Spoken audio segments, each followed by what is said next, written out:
Hello guys, it's Thomas from FINEIGHT again, and welcome to this week's first recap. Today was Monday, and I had a really nice start to the trading week. As you can see, I had a plus 2.82% day, and this was done on just one trade. So I risk 1% of my account, and from today's trade I managed to squeeze out almost 3 to 1.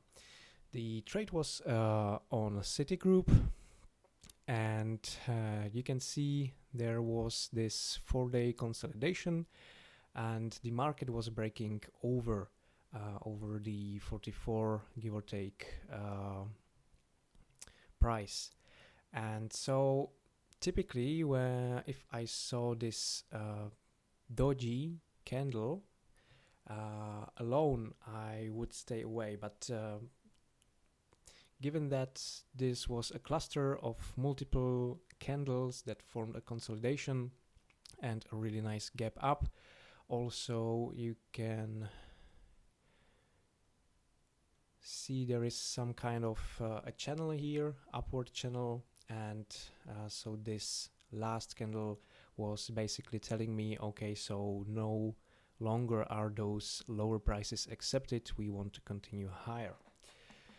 So that was my bias for today. Also the S&P, the SPY, which I use, the ETF, was gapping up, and there was a really nice probability that this will work together.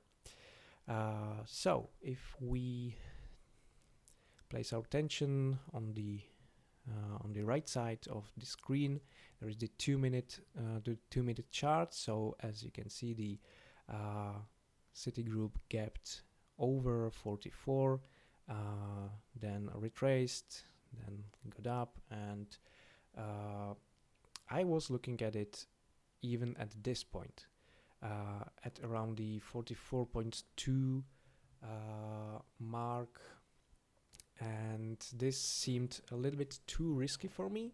Yes, it was above the VWAP and the moving averages, but also there was a huge risk that it will just not surpass the daily highs.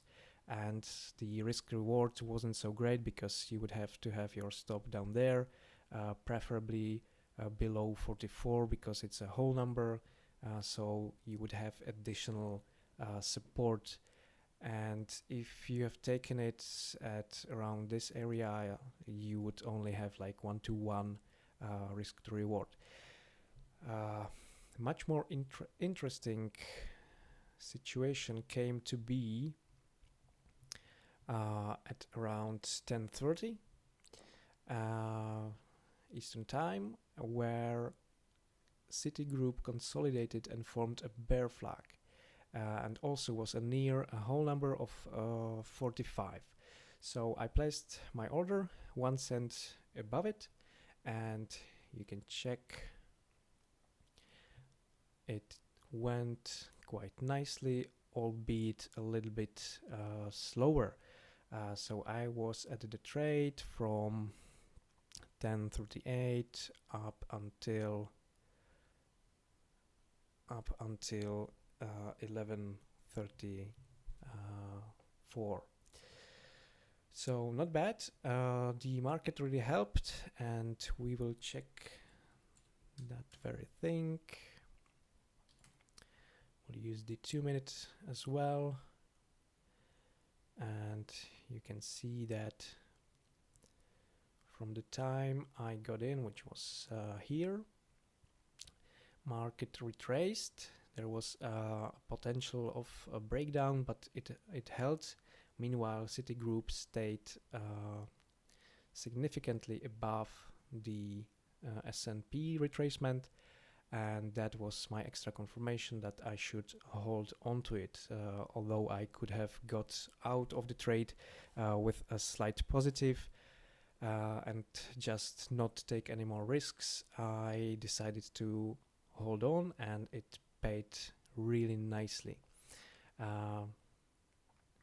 So at the time of my exit, the S&P also broke the bull flag, and that eventually pushed the Citigroup trade all the way to another whole number, which was 46. Okay, so now we will see that later in the day Citigroup got as high as 46.8. Should I be disappointed in my trade? Well, if you can recall,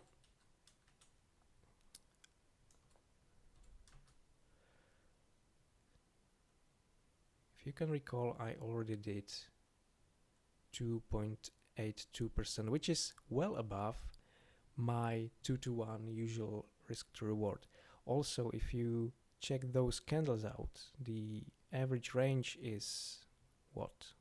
$1.50, $2, and so the 46 was already a little bit extended for my taste, and I just couldn't trust it to go much further.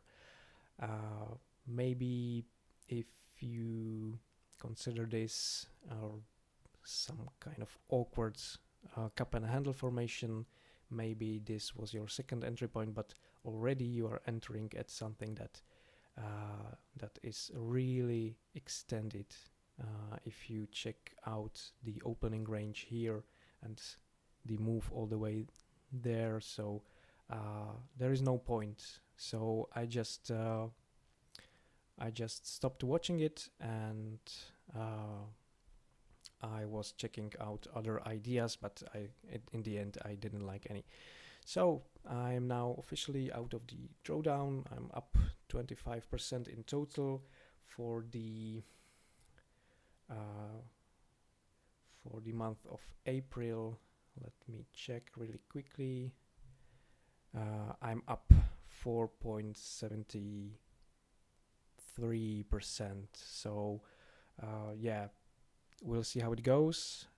But I do not expect April to be anything extraordinary. Really grateful for being out of the drawdown, and that's all I care about. So thanks for watching, I guess, and remember, the S&P direction, really important, as well as quality setup in your stock of choice. See you guys tomorrow.